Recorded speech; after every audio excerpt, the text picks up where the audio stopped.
79 জাতীয় সংসদ নির্বাচন বাংলাদেশের ইতিহাসে এমন এক নির্বাচন যে নির্বাচনে সকল রাজনৈতিক দল অংশগ্রহণ করেছিল, সবার প্রতিনিধিত্ব জাতীয় সংসদে ছিল। আমরা সব কথাকে শুনব, চিন্তা করব, তারপরে আপনার কমেন্টস করব, তাহলে দেখবেন ভুল কম হবে। আর যদি আপনি নাই শুনেন, চিন্তা না করেন, তাহলে ভুল হয়ে যাবে।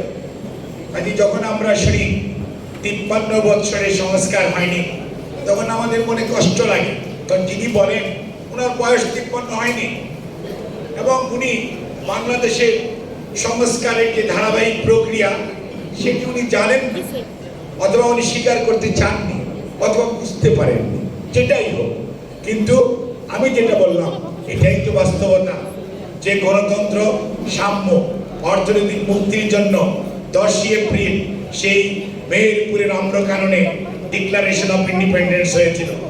আর 26 এবং 27 মার্চ কালুরঘাট বেতার কেন্দ্র থেকে মেজর জিয়াউর রহমান স্বাধীনতার ডাক দিয়েছিলেন, কারণ রাজনৈতিক নেতৃবৃন্দ আত্মসমর্পণ করেছিল, পালিয়ে গিয়েছিল। তিনি সাহসিকতার সঙ্গে দেশের মানুষকে, পরিবারের কথা ভুলে গিয়ে, তাদের কথা চিন্তা না করে শুধুমাত্র দেশপ্রেমিক, আমরা দেখেছি গণতন্ত্রের জন্য ফেনা ওঠা দল, আমরা কথা বলতে বলতে মুখে থুতু এসে গেছে, সেই দল বাকশাল কায়েম করেছে। সেটিও একটা পরিবর্তন। ভালো না মন্দ পরে বলবো। বাক স্বাধীনতার জন্য কথা বলেছেন, সব বন্ধ করে 4টি পত্রিকা ছিল, আর সব বন্ধ হয়ে গেছে। তখন একটা মাত্র television, black and white TV ছিল, আর কিছু ছিল না। একটা মাত্র দল, সব দল বিলুপ্ত হয়ে গেল। এই যে পরিবর্তন, এটির জন্য ধরো না, বললেন অর্থনৈতিক মুক্তির কথা, বললেন গণতন্ত্রের কথা, বললেন সাম্যের কথা, কিন্তু 74-এর দুর্ভিক্ষ হলো, 62 জন্ম হলো, তাহলে কি হবে? এবং মানুষ এবং কুকুর এই ঢাকা শহরে একই ডাস্টবিনে খাবার খুঁজেছে। এটা কি হলো? লঙ্গরখানা দেখেছে বাংলাদেশের মানুষ, ব্যাংক ডাকাতি দেখেছে বাংলাদেশের মানুষ, হাইজ্যাকিং দেখেছে বাংলাদেশের মানুষ, ভোট ডাকাতি দেখেছে। ডাকসু নির্বাচনে ঢাকা বিশ্ববিদ্যালয়ের ছাত্ররা, 73-এর নির্বাচনে তৎকালীন ভোটাররা দেখেছে ভোটার বাক্স কিভাবে হেলিকপ্টারে তুলে বঙ্গভবনে আনা হয়, রেজাল্ট ঘোষণা করা হয়। সবকিছুই কিন্তু পরিবর্তন বা কর্মসূচি হয়েছে।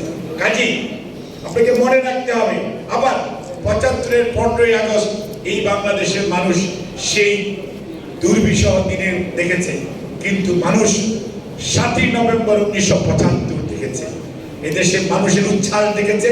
এবং মানুষ মনে করেছে বিএনপি নাই, ছাত্রদল নাই, যুবদল নাই, কোনো সংগঠন নাই, একটা মাত্র ব্যক্তি জিয়াউর রহমান, উনি গৃহবন্দী।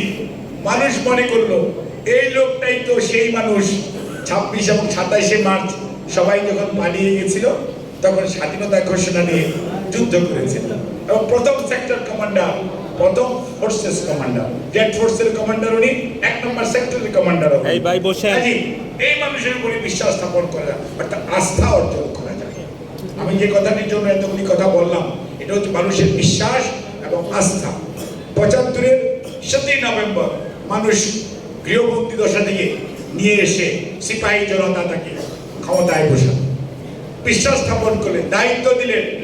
দায়িত্ব নিয়ে 4.5 বছর মাত্র উনি দায়িত্ব পালন করার সুযোগ পেয়েছেন এদেশের মানুষের ম্যান্ডেট নিয়ে, জোর করে না। আজকেও যারা অন্তর্বর্তীকালীন সরকারে আছেন, এনারাও যেমন জোর করে আসেন নাই, মানুষ এনে বসিয়ে দিয়েছে।